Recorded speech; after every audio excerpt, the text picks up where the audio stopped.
Hello friends, हमारा आज का टॉपिक है प्रोजेक्टाइल मोशन, जो कि एक इम्पॉर्टेंट टॉपिक है, कॉन्सेप्ट है। तो चलिए जानने की कोशिश करते हैं कि प्रोजेक्टाइल है क्या। और उससे पहले मैं आपको प्रोजेक्टाइल के बारे में बताऊं, हम कुछ चीज़ों को ऑब्जर्व करते हैं या कुछ मोशंस को डिस्कस करते हैं। जैसे कि अगर आपने एक, यहाँ पे आप खड़े हैं हमारी किसी बिल्डिंग पे एच हाइट पे, और आपने एक पत्थर को फेंका सीधा, तो पत्थर का मोशन कैसा होगा? वो कुछ आगे जाएगा, थोड़ी देर बाद ये नीचे की तरफ आना शुरू हो जाएगा, ग्राउंड पे टकरा जाएगा। क्रिकेट खेल रहे हैं, एक बॉल को आपने हिट किया और ये बॉल की कुछ इस तरह से ट्रेजेक्टरी है।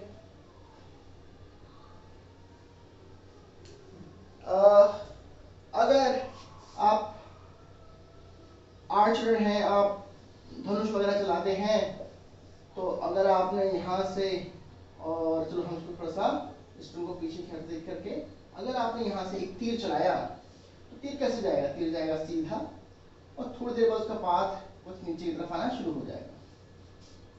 तो हमने इस कुछ मोशंस को डिस्कस किया। इन सारे मोशंस में एक बात है जो कॉमन है, वो क्या? उसको हम नोट डाउन करते चलते हैं। पहला, हमने हर बार उसको कुछ इनिशियल वेलोसिटी के साथ प्रोजेक्ट किया है, यानी कि हमने कुछ ना कुछ स्पीड, कुछ ना कुछ फोर्स हमने अप्लाई किया है, जिसकी वजह से बॉडी एक पर्टिकुलर डायरेक्शन में मूव कर रही है। उसके बाद क्या होता है? एक बार जब हमने फोर्स अप्लाई कर दिया, उसके बाद हम उस पर कोई दूसरा फोर्स अप्लाई नहीं कर रहे हैं। यानी कि बॉल को एक बार हमने फेंक दिया, तो उसके बाद आप दोबारा जाके बॉल में बार बार फोर्स नहीं लगाते हैं। बॉल जो एक बार जाती है, उसी फोर्स की वजह से वो आगे की तरफ बढ़ती है, यानी कि फोर्स सिर्फ एक बार लगाया। सो हमने क्या किया? अप्लाइड और गिवन सम इनिशियल वेलोसिटी। अच्छा, फिर क्या है नेक्स्ट पार्ट में? कि हम उसको कोई दूसरी वेलोसिटी अप्लाई नहीं कर रहे हैं, या कोई बीच हम उसको दूसरा फोर्स नहीं दे रहे हैं। Without giving any external force afterward. तीसरा,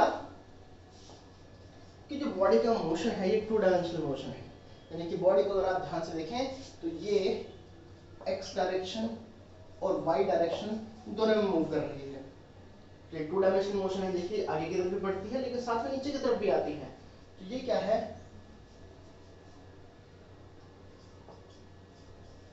एग्जीक्यूटिंग 2 डायमेंशनल मोशन। लेकिन क्या इसमें कोई दूसरा फोर्स काम नहीं कर रहा जब ये मूव कर रही है? हमने तो कोई एक यहाँ पे इनिशियली तो फोर्स लगाया, लेकिन क्या बाद में इसमें कोई दूसरा फोर्स नहीं लग रहा? ऐसा तो होता ही नहीं ना। अगर हम अर्थ में हैं और किसी बॉडी को फेंकते हैं, तो वहाँ पे ग्रेविटी हमेशा काम करती है। तो यहाँ पे ग्रेविटी का फोर्स जरूर काम कर रहा होगा, जिसकी वजह से ही ये बॉडी नीचे की तरफ आ रही है। तो जो फोर्स हमने लगाया उसकी वजह से तो बॉडी सीधे जा रही है, लेकिन ग्रेविटी के फोर्स की वजह से बॉडी नीचे की तरफ आ रही है। तो it is executing 2D motion under the influence of gravity alone। alone में क्यों लगा रहा हूं? क्योंकि ग्रेविटी के अलावा अभी फिलहाल कोई दूसरा फोर्स काम नहीं कर रहा है, इसलिए हमने इसमें alone वर्ड का इस्तेमाल किया है। तो अगर मैं इन 3-4 पॉइंट्स को मिला दूं, तो मेरे को मिलेगा मेरे प्रोजेक्टाइल। कि प्रोजेक्टाइल क्या है? कि प्रोजेक्टाइल हम किसी बॉडी को या ऐसे ऑब्जेक्ट को कहते हैं जिसको हमने हॉरिजॉन्टली कुछ इनिशियल वेलोसिटी से या कुछ एंगल पे फेंका हमने, लेकिन किसके साथ? हॉरिजॉन्टल के साथ में।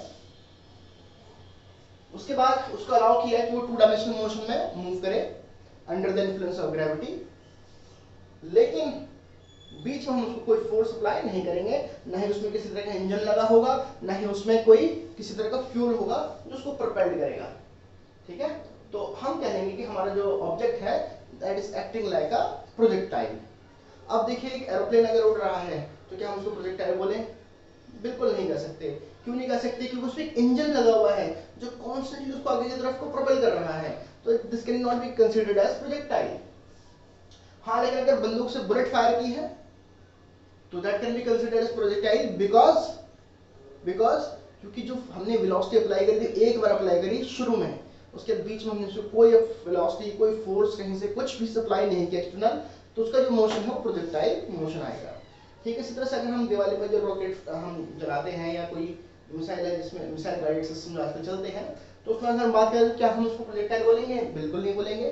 क्योंकि जो रॉकेट उड़ता है उसमें गैसेस होती हैं, गैसेस बर्न होती हैं, तो फ्यूल जो होता है वो थर्ड लॉ ऑफ मोशन आप जानते हैं, तो उसमें भी एक प्रोपल्शन है, एक फ्यूल है जो जलते उसको एनर्जी सप्लाई कर रहा है और वो कॉन्स्टेंटली कर रहा है। ठीक है, तो वो भी हम प्रोजेक्टाइल नहीं बोलेंगे। लेकिन अगर पुराने जमाने में हम तोप की बात करें, कैनन चलते थे, तो वहां से अगर मैंने कैनन को यहाँ पे जैसे भी फोर्स वगैरह हम देखते हैं, तो यहाँ से अगर उसको फायर किया तो उसका मोशन कुछ इस तरह का होगा, तो हम उसको प्रोजेक्टाइल बोल पाएंगे। ठीक है, तो आई होप आपको प्रोजेक्टाइल क्लियर होगा कि projectile is the name given to any body और ऑब्जेक्ट, ठीक है, which is being thrown horizontally or at some angle with the horizontal with some initial velocity and without being then allowed to move in two dimension under the influence of gravity alone without being propelled by any external force or any kind of engine or fuel. So that body is considered as a projectile. Next, जब projectile motion की बात करेंगे तो हमारे कुछ assumptions उसमें होंगे। अब वो क्या assumptions हैं देखिए, हम पहले तो स्टडी करेंगे दो dimensional motion along horizontal direction. ठीक है, दूसरा हम कंसीडर करेंगे मोशन अलोंग वर्टिकल डायरेक्शन।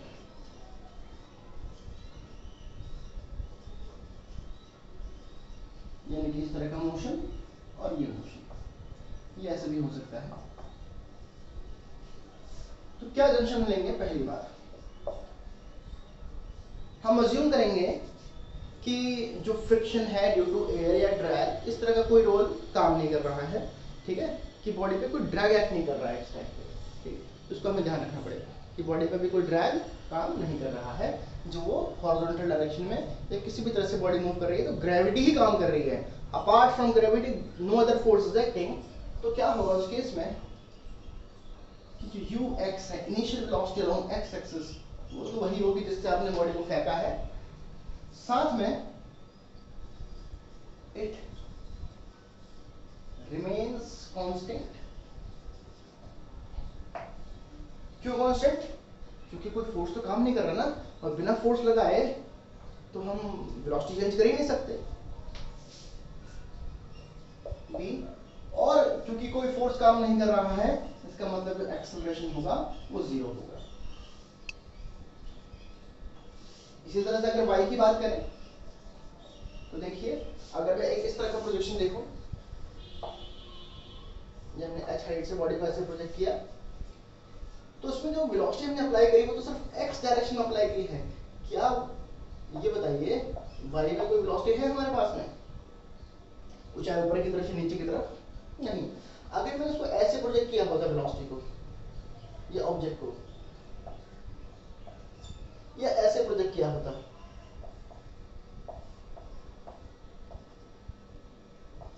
तो मेरे पास x और y दोनों कंपोनेंट हो सकते थे। फिलहाल अगर हम इस केस को लेकर करें हम डिस्कस अभी, तो इस केस में क्या होगा हमारे पास बेटा कि जो u y है वो जीरो है। हम इस केस को डिस्कस करते हैं। और y डायरेक्शन में फोर्स काम कर रहा है, कौन सा? ग्रेविटी का, जो बॉडी को नीचे की तरफ को खींच रहा है। तो इसमें कि जो एक्सेलरेशन हमारे पास होगा ay, वो होगा g के बराबर, that is acceleration due to gravity. ठीक है, तो इन अजम्पशंस को ध्यान में रखते हुए अब हम आगे मूव करेंगे हमारे डेरिवेशन वाले पार्ट पे। अच्छा, कुछ बच्चों को डाउट हो सकता है कि अगर हमने ऐसे फेंका तो क्या होगा और ऐसे फेंका तो क्या होगा। ठीक है, उसको मैं डिस्कस करूंगा जब हम आएंगे हमारे एंगुलर प्रोजेक्शन पे। फिलहाल हमने जो भी ये डिस्कस किया है ये हॉरिजॉन्टल प्रोजेक्शन डिस्कस किया है, हॉरिजॉन्टल प्रोजेक्शन, यानी कि अगर हम सीधा फेंकेंगे तो क्या होगा। ठीक है, तो हम नेक्स्ट देखते हैं कि कैसे हमारा डेरिवेशन वाला पार्ट काम करता है। तो ठीक है, चलिए हम शुरू करते हैं हॉरिजॉन्टल प्रोजेक्शन की इक्वेशंस वगैरह।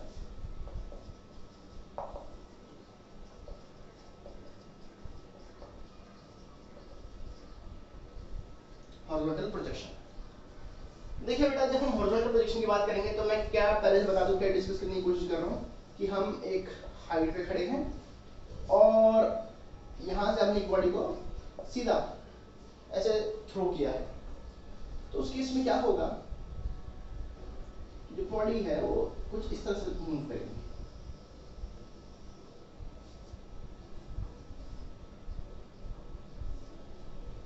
ठीक है, इनिशियली तो सीधा जाने की कोशिश करेगी, बट लेटर ऑन ग्रेविटी अपना इफेक्ट दिखाएगी और बॉडी नीचे की तरफ आना शुरू हो जाएगी और कुछ दूर ग्राउंड पे जाके टकरा जाएगी।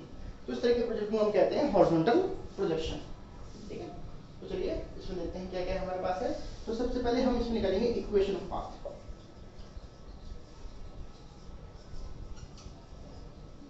देखिए, जब बॉडी मूव करती है तो कुछ ना कुछ पाथ जरूर डिस्क्राइब करती है। ठीक है ना, कुछ ना कुछ उसका पाथ जरूर होता है। और हर देखिए, मैथमेटिक्स में हर पाथ के लिए इक्वेशन पॉसिबल है। ठीक है, मैथ तो इस तरह का रिलेशन है।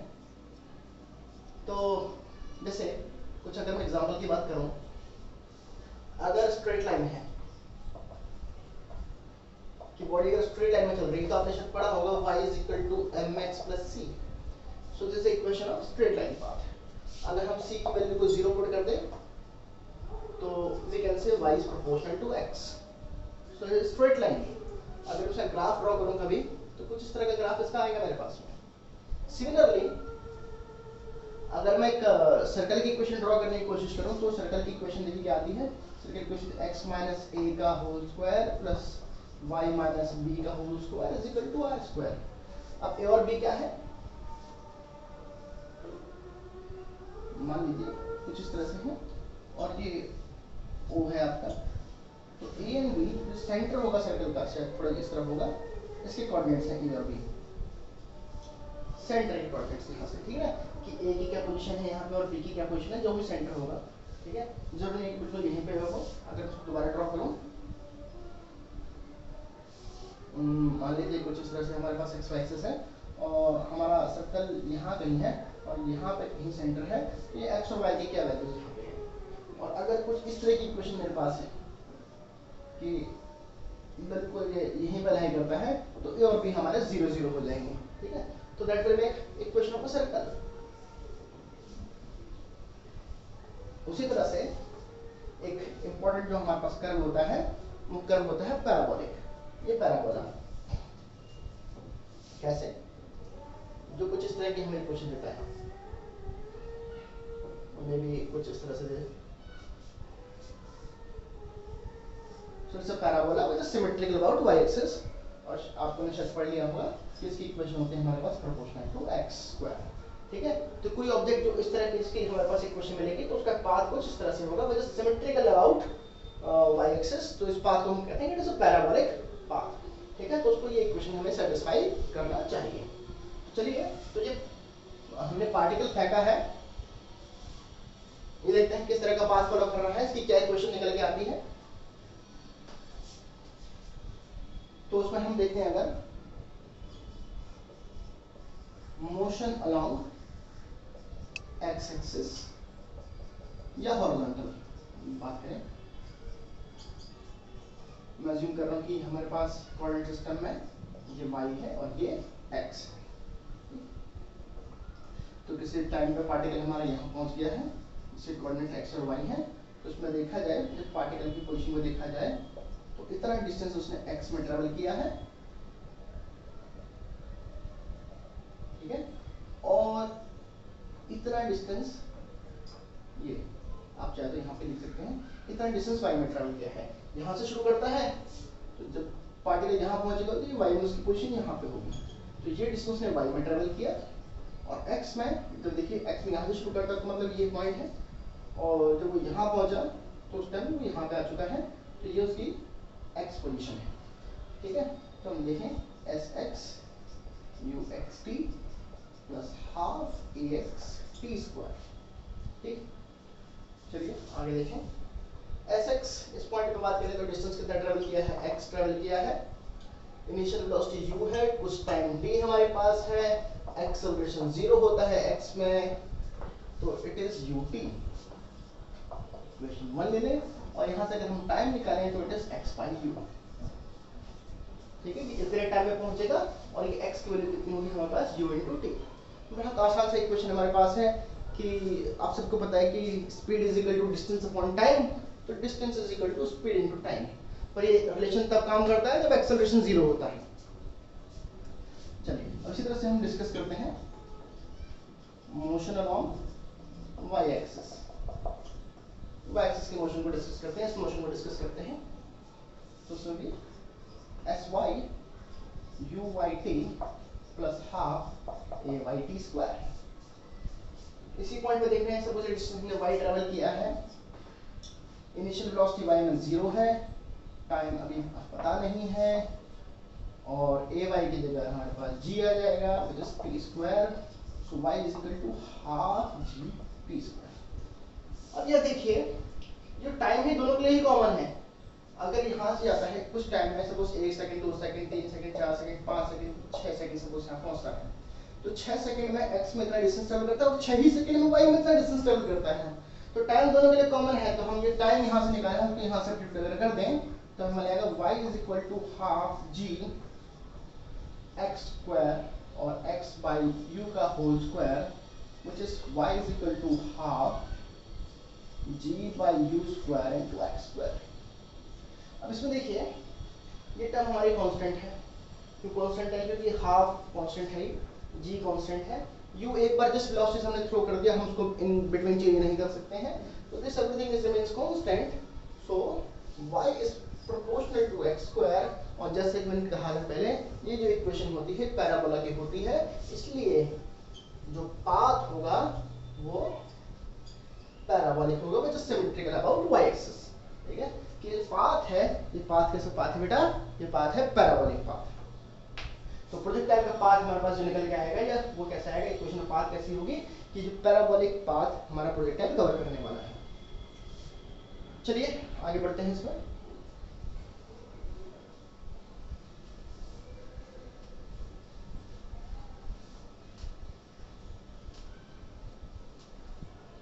नेक्स्ट हमारा है टाइम ऑफ फ्लाइट।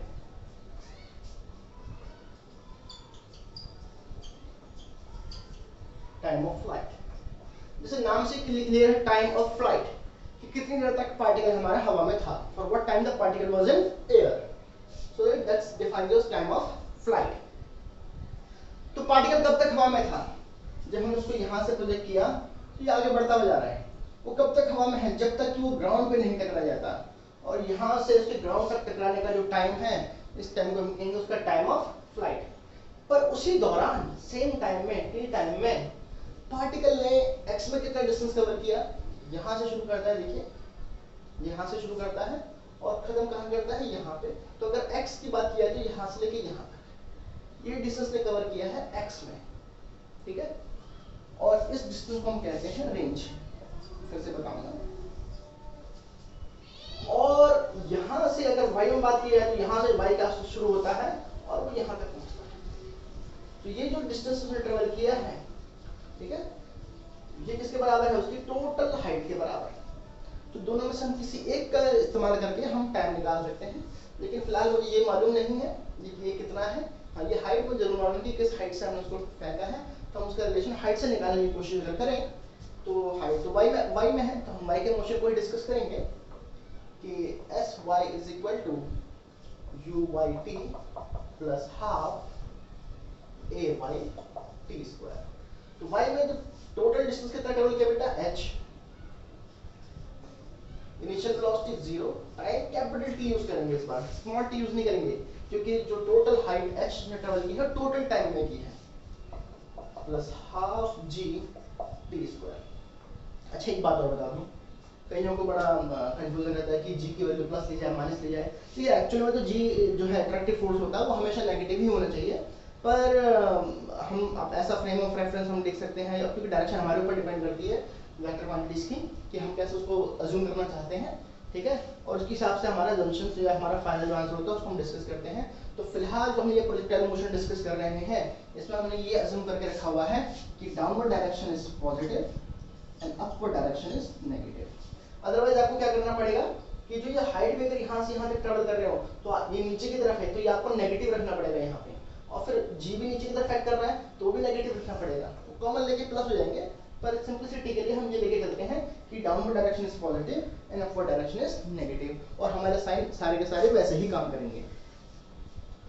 तो चलिए h is equal to half g t square, और आगे तो बहुत आसान काम है, 2h by g is equal to t square, और t is equal to under root 2h by g, and that's your time of flight. ठीक है बेटा, तो इतनी देर में पार्टिकल नीचे पहुंच जाएगा। ठीक,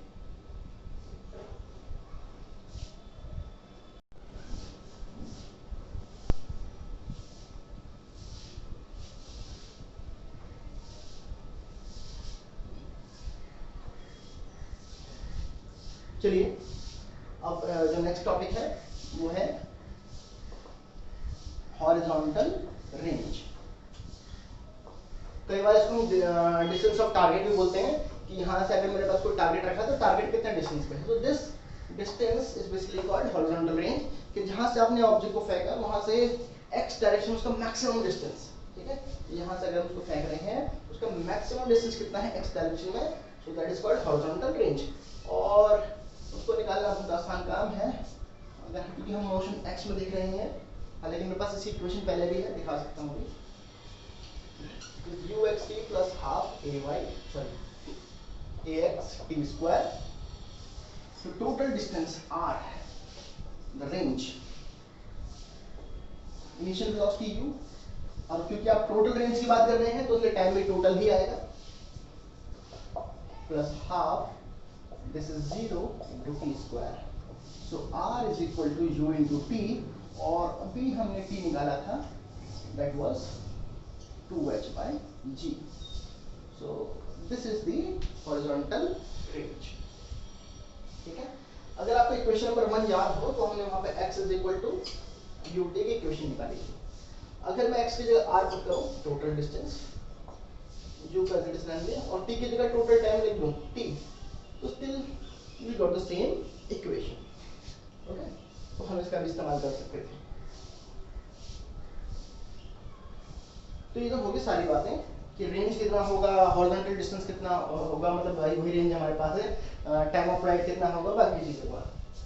अब एक इम्पोर्टेंट कॉन्सेप्ट वो है वेलोसिटी। अब देखिए किसी पॉइंट पे जो वेलोसिटी होती है वो होती है टेंजेंशियल एक्स में। शुरू जब हमने किया तो वेलोसिटी सिर्फ एक्स में थी, लेकिन एक बार शुरू करने के बाद अगर हम देखें तो वेलोसिटी हमेशा मेरे पास दो कंपोनेंट है, एक x की तरफ और एक y की तरफ। तो यहाँ भी मेरे पास वेलोसिटी के दो कंपोनेंट हैं, एक x की तरफ और एक कंपोनेंट ऐसा y की तरफ, and let's say this angle is alpha. जो रिजल्टेंट एंगल बना रहे हैं किसके साथ, हॉरिजॉन्टल डायरेक्शन के साथ में। चलिए देखते हैं, तो vx ux plus ax t, ये कुछ नहीं, v is equal to u plus vt formula आपने पढ़ा होगा। तो मैं जानना चाहता हूं कि t टाइम के बाद वेलोसिटी कितनी है। तो initial velocity long x that is u, this is 0 into t। मैंने आपको शुरू में बताया assumption कि x में एक्सेलरेशन 0 है और vx is equal to u। ठीक है, आप उसको डायरेक्ट भी लिख सकते थे अगर आपको assumption याद है अपनी, कि हमने पढ़ा था कि velocity along x axis will remain constant and vy uy plus ayt, it is vy 0 gt, so vy is equal to gt, so we have vx, we have vy, we have vx, we have vy, and I want to find the net velocity or resultant velocity, so that will be under root vx square plus vy square. ठीक है, आपको resultant का formula तो याद होगा ही, a square plus b square plus 2ab cos theta वाला। पर यहाँ पे 90 डिग्री पे है तो cos 90 जीरो होता है, तो वो फैक्टर नहीं आएगा हमारे पास में। तो ये वैल्यू अगर हम सब्स्टिट्यूट करते हैं तो हमें क्या मिलेगा, it is u square plus gt का whole square. So this is the velocity at an instant. और अगर एंगल की बात करें कि कितने एंगल पे होगा, कई बार कहते हैं find the angle with which it will strike the ground, तो ये एंगल निकालने को कहता है। तो आप देखिए, हम लिख सकते हैं tan अल्फा। देखिए कैसे tan अल्फा, यहीं पे ड्रॉ कर देता हूँ इसको। ये हमने अल्फा एंगल ड्रॉ किया है वेलोसिटी का। सो दिस इज vy, ओके, इसलिए ये vy है तो ये भी vy होगा। तो देखिए थीटा के सामने साइड परपेंडिकुलर है और ये बेस है, so it is vy by vx, okay. और we can say tan alpha is equal to vy which is your gt by u, और alpha is simply tan inverse gt by u। ठीक है, देखिए कोई मुश्किल काम नहीं है। एक क्वेश्चन हम करेंगे, बहुत सारे डाउट्स हमारे क्लियर हो जाएंगे। हम एक क्वेश्चन लेकर करते हैं। यहाँ पे देखिए एक न्यूमेरिकल करते हैं इसके लिए, ताकि हम ये सारी चीज उसमें कैलकुलेट कर पाए।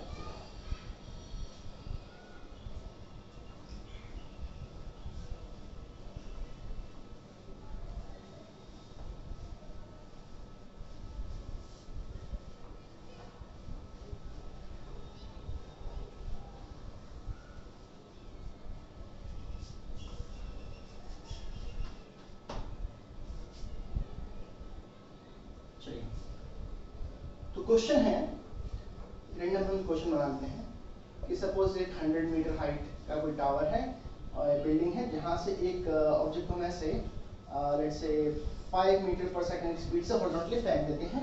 तो आपसे पूछता है कि इसका टाइम ऑफ फ्लाइट बताइए, इसकी हॉरिजॉन्टल रेंज बताइए, ओके, इसकी वेलोसिटी बताइए जिससे ग्राउंड को स्ट्राइक करेगा, अल्फा बताइए। ये सारी चीजें निकालनी है। तो इसका मोशन कुछ इस तरह से होगा। तो देखिए टाइम तो हमारे पास क्या होगा, टाइम होगा under root 2h by g, और सपोज गिवन हम देते हैं g is equal to 10 metre पर सेकेंड स्क्वायर। तो चलिए शुरू करें। 200 and this is 10, okay. Or if you want to take it 9.8, that's, I guess that's going to be easier. Okay, so let me take it 9.8. Let me put 9.8 here. Okay, why?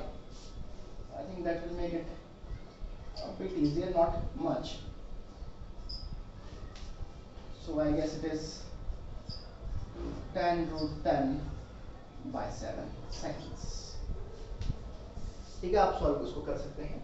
मैं सिर्फ तरीका बता रहा हूँ। Range की जहाँ तक बात है, वो हमारे पास है u इंटू टी। u कितना है हमारे पास 5, और t कितना आ गया 10 root 10 bye 7 which is 57 root 10. Okay, now the velocity. Now but for velocity we need vx and vy. vx तो हमारे पास इतना ही रहेगा 5 मीटर पर सेकंड, क्योंकि वो चेंज होता ही नहीं, vx u के बराबर रहता है। जो vy होता है वो है gt, g 9.8, और t क्योंकि टोटल टाइम की बात कर रहा है, किस वेलोसिटी से ग्राउंड को स्ट्राइक करेगा, तो टोटल टाइम हम लेने वाले हैं which is 10 7 root 10। अदरवाइज क्या होता है, वो बोलता है कि find the velocity after 1 second 2 second 3 second, तो जो बोला था वही हम के यहाँ पे यूज कर लेते हैं। तो मैं इसको कैपिटल टी लिखूं ताकि कंफ्यूजन ना रहे। तो I guess it is 14 root 10, okay. आप इसको कैंसिल कीजिए, 1.4 होगा, 1.4 into 10 14 रूट 10, ओके, मीटर पर second. So the net velocity is equal to 5 square plus 14 root 10 square and this is 25 and this is 196 into 10 1960 plus 25 आप इसको करिए 1985 आ गया है। ठीक है, तो आपको उसका अंडर रूट फाइंड आउट करना है। ठीक है, देख लीजिए कहीं कोई कैलकुलेशन मिस्टेक ना हो तो आप उसको करेक्ट कर लीजिए, सिर्फ मेथड पे ध्यान देना है अभी हमें यहाँ पे। ठीक है, तो जी की वैल्यू 9.8, टी की वैल्यू हमारे पास ये आ ही गई है, तो ये आ गया। ठीक है, ठीक है, तो जो भी इसका हमारे पास अंडर रूट होगा वो हमारे पास वेलोसिटी आ जाएगी। ठीक, फाइंड ओके, आप इसका अंडर रूट ले लीजिए। और रहता है हमारे पास क्या, एंगल। तो एंगल देखिए tan alpha which is vy by vx। vy कितना बेटा हमारे पास में 14 रूट 10 और vx कितना है 5। ठीक है, फिर आगे को यहीं पे छोड़ देते हैं, तो जो अल्फा आ जाएगा वो आ जाएगा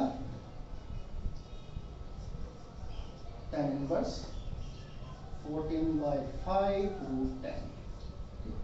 अगर कभी आपके कॉम्प्लिकेटेड वैल्यू आ रही है ना, देखिए 10 की 3-4 वैल्यू है जिसकी वैल्यू मुझे मालूम है, क्या क्या 0 which is 0, 30 which is 1/√3 and then we have this 45 which is 1 and 60 degree which is √3 and 90 degree which is infinite। ठीक है, आगे अगर हम आगे भी जाएंगे, ठीक है, 90 से अबव भी जाते हैं तो भी वैल्यूज इनमें से कुछ आती हैं। अगर नहीं आ रही है तो आप कॉम्प्लिकेटेड लगा तो आप इसको इस तरह से लिख दीजिए। ठीक है, तो आंसर भी आपका करेक्ट हो जाएगा। तो कुछ इस तरह से हम क्या कर सकते हैं, यहाँ अपने कैलकुलेशन पार्ट को कर सकते हैं। ठीक, एक क्वेश्चन और करने की हम कोशिश करेंगे।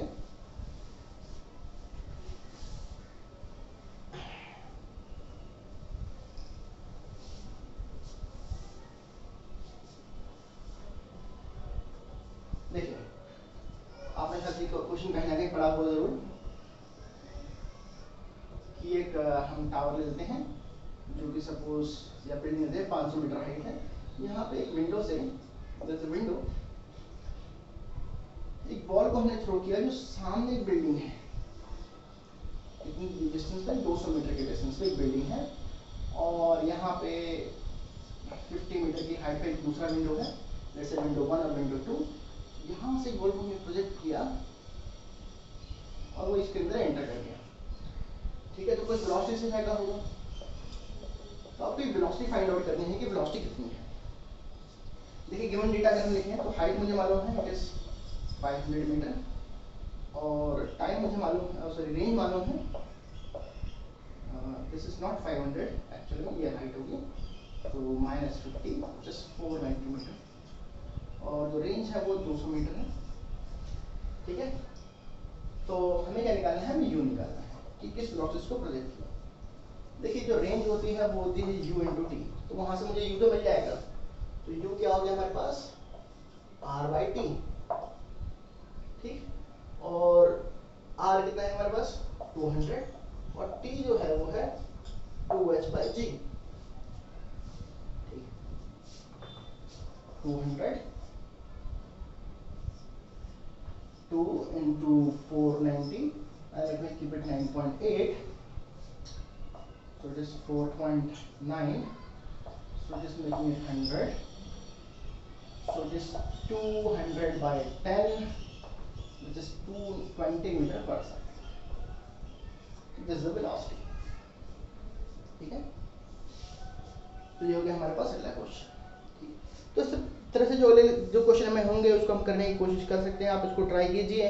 अगर कहीं कोई डिफिकल्टी है तो आप कमेंट बॉक्स में मुझे बता सकते हैं, या आपका कोई क्वेश्चन है तो वह क्वेश्चन आप मुझे दे सकते हैं, लिख सकते हैं कमेंट बॉक्स में। चलिए अब हम आते हैं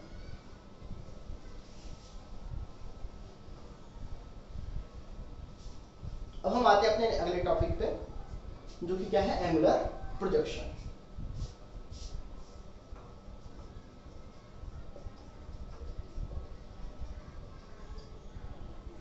डायरेक्शन।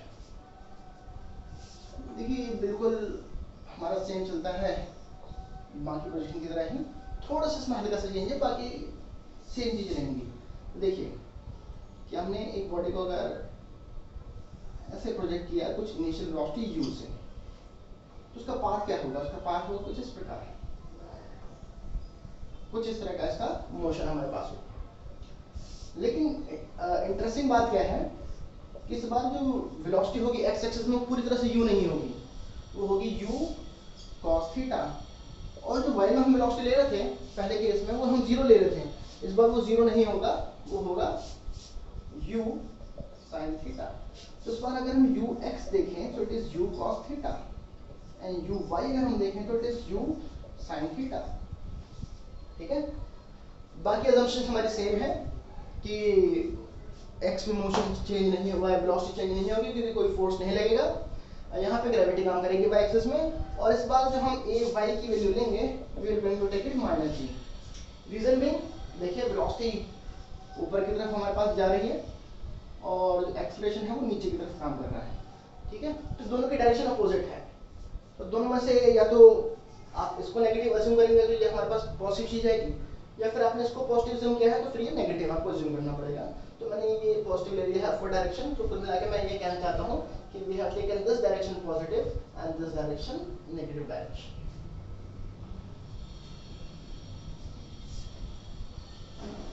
अब जल्दी से इसमें भी वही निकालेंगे। सबसे पहले हम इक्वेशन ऑफ पाथ, इसकी पाथ की इक्वेशन क्या है, किस तरह का पाथ ये फॉलो कर रहा है, तो उसके लिए हम पढ़ेंगे पहले वही मोशन अलोंग एक्स एक्सिस या हॉरिजॉन्टल डायरेक्शन। तो s x is equal to u x t plus half a x t square, this is x square. यहाँ पे हमने कोई रैंडम पॉइंट ले रखा है अभी, जहाँ पे मैं सारी कैलकुलेशन कर रहा हूँ।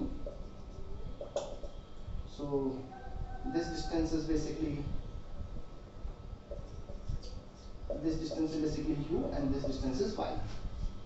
So it is sx, that is x, u is u cos theta into t plus में half into 0 into t square. तो x is equal to u cos theta into t and t is equal to x by u cos theta. Now next, motion along y axis, यानी कि इस जो हमारे पास y direction है, इस y direction में क्या हो रहा है। ठीक है, देखिए आप एनालॉजी निकाल सकते हैं, बिल्कुल वही चीज फॉलो कर रहा हूँ जो हमने जो है हॉरिजॉन्टल प्रोजेक्शन के लिए किया था, कुछ भी इसमें अलग नहीं होने वाला है। तो इसमें हम देखें तो s y is equal to u by t plus half a by t square. It is y u sin theta into t plus में half, and here the acceleration is minus g t square. So it is u sin theta into t minus half gt square. अब आप t की value यहाँ पे निकल रखी है, substitute वहां पे कीजिए, u sin theta, t की जगह x by u cos theta, this is x by u cos theta minus half g x by u cos theta का whole square. This will cancel out. Sin by cos आपको पता है tan theta है, आप सब बहुत होशियार हैं।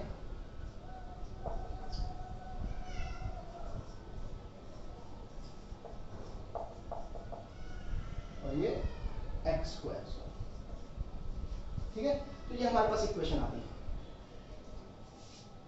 तो आप देखिए इस बार भी y और x में कुछ रिलेशन है, तो हम रिलेशन निकालते हैं हमेशा हाईएस्ट पावर के साथ में। तो y का जो x का हाईएस्ट पावर है वो है x स्क्वायर, तो यहाँ भी जो रिलेशन आएगा वो प्रोपोर्शनल टू x स्क्वायर हमारे पास आएगा। तो जो पाथ होगा, again path will be parabolic.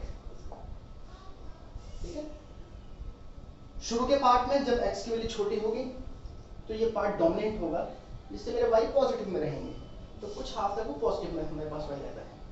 फिर क्या होता है कि जैसे जैसे x इंक्रीज होता है, ये x स्क्वायर टर्म है, ये टर्म ज़्यादा डोमिनेट करना शुरू हो जाती है, तो ये टर्म स्मॉल होती है, ये टर्म बड़ी होती है, तो हमारा जो y है ओवरऑल डिक्रीज करना शुरू करता है। तो इस पॉइंट के बाद हम देखेंगे कि y की वैल्यू डिक्रीज करनी शुरू हो जाती है। ठीक है, और जब वो यहाँ पहुँचेगा तो उस टाइम ये कंपोनेंट और ये कंपोनेंट दोनों मैच कर रहे होंगे, इसलिए हमारा डिस्प्लेसमेंट इस पॉइंट पे क्या है, 0 है। अगर नीचे भी पॉसिबल होता है मोशन कि और नीचे जा सकता है, तो फिर ये पार्ट डोमिनेंट होता और हमारा y नेगेटिव में आ जाता इस तरह से। तो ये तो हुई इसकी इक्वेशन ऑफ पाथ। अब next same time of flight, मैं इसको यहां से इरेज कर देता हूं।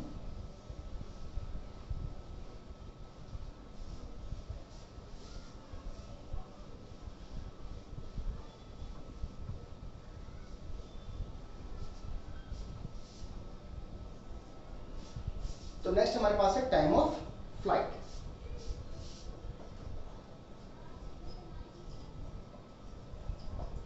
आप टाइम ऑफ फ्लाइट को दो तरह से निकाल सकते हैं। कैसे? या तो पहले देखिए, ये मोशन हमारे दो पार्ट में डिवाइडेड है। एक पार्ट में वो ऊपर की तरफ मूव कर रही है बॉडी, एक तरफ नीचे की तरफ मूव कर रही है। और हमने 9th क्लास में भी शायद पढ़ लिया है कि जितना टाइम यहाँ से यहाँ तक जाने में लगेगा, या यहाँ से यहाँ तक, उतना ही टाइम यहाँ से यहाँ तक आने में लगेगा। यानी कि टाइम ऑफ असेंड, यानी कि ऊपर जाने का समय उसके नीचे आने के समय के बराबर होता है। तो अगर मुझे ऊपर आने का समय मालूम है तो उसका अगर डबल कर दूं तो वो हमारा टाइम ऑफ फ्लाइट बनेगा। ठीक, एक तरीका ये है। दूसरा तरीका क्या है, हम ओवरऑल मोशन डिस्कस करें कि y एक्सिस में वो शुरू कहाँ से करता है बेटा, यहाँ से शुरू करता है, और t टाइम के बाद, टोटल टाइम के बाद उसका जो एंड पॉइंट है वो ये है।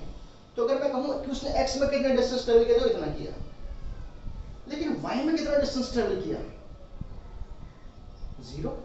देखिए y यहीं से शुरू करता है, इस पॉइंट से यहाँ तो बढ़ रहा है लेकिन फिर घट भी रहा है, ओवरऑल कितना होता है, 0। तो अगर इसके मोशन को हम y में डिस्कस करें, y is equal to u by t plus में half a y t square.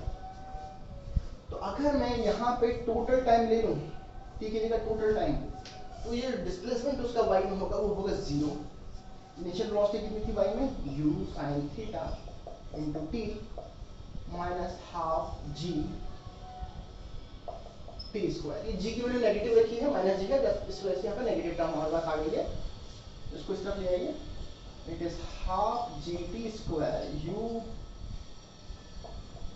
sin theta into t, t से एक t कैंसिल, तो t is equal to 2u sin theta by g। ये आ गया। अगर हमने इसको टाइम ऑफ असेंट और टाइम ऑफ डिसेंट के हिसाब से निकाला होता, तो यहाँ से ऊपर आने का टाइम हम देखते हैं, सिर्फ मतलब यहाँ से लेके यहाँ तक का टाइम कितना होता। तो हम जानते हैं कि इनिशियल वेलोसिटी कितनी है, u by u sin theta के इक्वल है। Final velocity, highest point velocity कितनी होती है, 0। और टाइम हमने सपोज t ले लिया, कितना टाइम लगता है।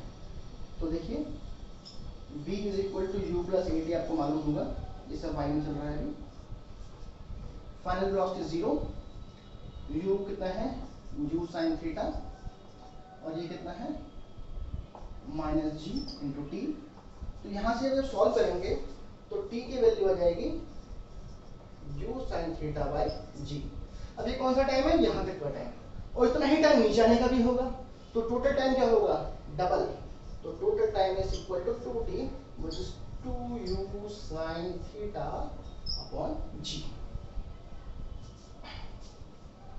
ओके, नेक्स्ट हम इसमें आते हैं किसका रेंज कितना होगा। रेंज निकालना बहुत आसान काम है इसमें, तो रेंज फटाफट निकालते हैं।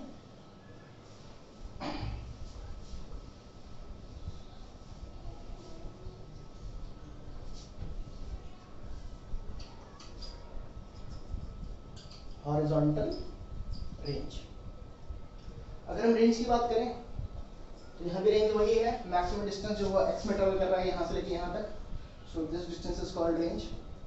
तो कैसे निकाला जाए, तो वही it is the motion along x axis है, u x t plus half a x t square, it is r u cos theta into t plus half, which is 0 into t square. So r is equal to u cos theta into t.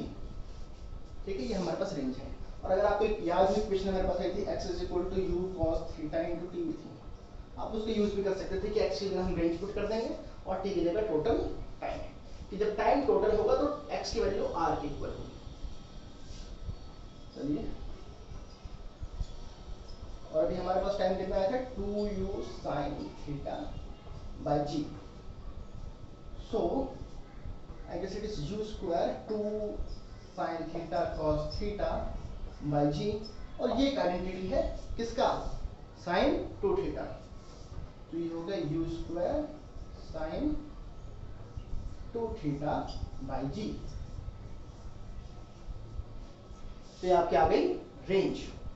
अच्छा, इसमें एक चीज extra निकल के आता है, वो क्या है, मैक्सिमम हाइट h max। इतना तो हमने पहले भी निकाला था, पर इसमें h max निकल के आता है कि मैक्सिमम हाइट कितनी होगी। ठीक, तो चलिए उसको भी निकाल देते हैं।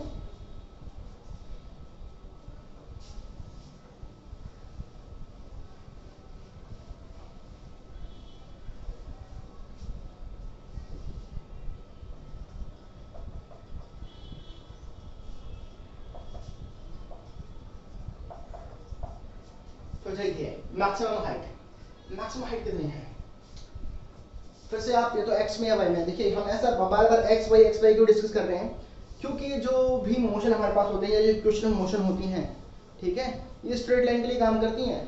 ठीक है, तो दोनों को हम मिक्स करेंगे तो मिला के फिर वो x और y का एक कंबाइंड मोशन आएगा। अदरवाइज जो इक्वेशन मोशन होती है generally act only for one dimension और स्ट्रेट लाइन मोशन, वो भी तब जब एक्सेलरेशन कांस्टेंट रहे। अगर एक्सेलरेशन कांस्टेंट नहीं है तो इक्वेशन मोशन जो हमारे पास है, तीन जो हम पढ़ चुके हैं, वो काम नहीं करती हैं। और क्या नाम कहते हैं उसके लिए, आपका एक्सेलरेशन कांस्टेंट होना चाहिए, एक और स्ट्रेट लाइन मोशन, एक 1D मोशन को ही हम डिस्कस कर रहे हैं। तो हम एक एक करके इनको डिस्कस कर रहे हैं। तो या तो आप x में डिस्कस कीजिए, y में आप हाइट है तो हम y में ही डिस्कस करेंगे। तो एक फॉर्मूला हमारे पास है v square minus u square is equal to 2as। ठीक, तो यहाँ पर अगर देखें तो हम इसको vy स्क्वायर माइनस में u y square is equal to 2 minus g into h। ठीक है, मैं यहाँ से लेके यहाँ तक का मोशन अभी डिस्कस कर रहा हूँ। तो फाइनल वेलोसिटी हाईएस्ट पॉइंट पे 0, initial velocity u sin theta का स्क्वायर 2, और ये हो गया minus g into h। Minus क्यों आया मैंने बता चुका हूँ पहले ही, ये माइनस से माइनस यहाँ पे कैंसिल हो जाएगा टर्म, तो जो हमारे पास h आएगा वो आएगा u square sine square theta by 2g। ये हो गई हमारे पास मैक्सिमम हाइट। ठीक है, और मेरे ख्याल से अब आप लोग चाहे तो इसमें हम वेलोसिटी भी कैलकुलेट कर सकते हैं। बिल्कुल सेम ट्रिक, कुछ अलग नहीं, बिल्कुल हम सेम मेथड यूज करेंगे कि पहले x में क्या है फिर y में क्या है। अगर मैं वेलोसिटी निकालना चाहता हूँ कि वेलोसिटी क्या होगी, तो जो वेलोसिटी होगी अगर मैं x में देखूं तो कांस्टेंट रहेगी u cos थीटा, और जो vy होगा वो होगा क्या होगा u प्लस at, चलिए a बाई टी, तो वो कितना था हमारे पास u sin theta minus g into T. तो ये हो गया हमारे पास vy। तो जो वेलोसिटी नेट होगी वो होगी under root vx square plus vy square. ठीक है, और आई वुड इंसिस्ट, मैं आपसे प्रार्थना करूंगा, इंसिस्ट करूंगा कि आप ये फॉर्मूले इसमें वेलोसिटी का ज़्यादा याद ना रखें तो ज़्यादा बेटर है, या मेथड भी ज़्यादा याद रखें कि आपको पहले vx निकालना है फिर vy निकालना है फिर उनका इस तरह से रिजल्टेंट निकालना है। अब डायरेक्ट फॉर्मूले याद करने की कोशिश करें तो भूल जाएंगे। तो देखा जाए तो it is u square cos square theta, और यहाँ पे ये u sin theta minus gt का होल स्क्वायर। ठीक है, तो आप इसको सिंप्लीफाई कर लेना। ठीक, और करने की कोशिश भी करें तो हम ये u square cos square theta plus u square sin square theta plus g square t square बहुत कॉम्प्लिकेटेड हो जाएगा, तो उसको ऐसे छोड़े तो बेटर है। 2u g t sin theta इसमें ये यू स्क्वायर आ सकता है बाहर, तो अगर मैं नेट वेलोसिटी लिख दूँ तो वो आएगा u square plus g square t square minus 2 u g t sine theta. ये वेलोसिटी हो गई। इसलिए मैं कह रहा था कि आप इसको जो है फॉर्मूला इस तरह से याद न रखें, आप बैक साइड पे ज़्यादा ध्यान दें, ठीक है, कि कैसे निकाला गया है, तो ज़्यादा बेटर रहता है, ठीक है। वो कोई बहुत बड़ा काम नहीं है, या उस टाइम तो आपको वैल्यूज दी होंगी, यहाँ तो आपको लगना बड़ा कॉम्प्लिकेटेड फार्मूला है, पर क्वेश्चन में आपको नंबर्स दिए होते हैं, तो नंबर जब कर देते हैं ये क्वेश्चन को सिंप्लीफाई हो जाती है, ठीक। और सिमिलर मैनर में अगर मैं एंगल निकालने की कोशिश करूं तो वही tan alpha is equal to क्या आएगा आपके पास dy बाय dx, और alpha is equal to tan inverse dy by dx। तो ये हमारा खत्म करता है हमारा प्रोजेक्टाइल कौन सा एंगुलर प्रोजेक्शन के लिए। यहाँ पे कुछ और बातें भी हैं जिसको मैं अगर पॉसिबल हो पाएगा तो नेक्स्ट वीडियो में, पॉसिबल इसलिए कह रहा हूँ कि थोड़ा सा टाइम कंस्ट्रेंट रहता है तो मुश्किल होता है बनाना, ठीक है, वीडियोस। तो अगर पॉसिबल होगा तो नेक्स्ट वीडियो में मैं डालूंगा, तो जरूर कोशिश करूँगा और कुछ न्यूमेरिकल्स भी करने की कोशिश करूँगा, ठीक है। तब तक के लिए बाय।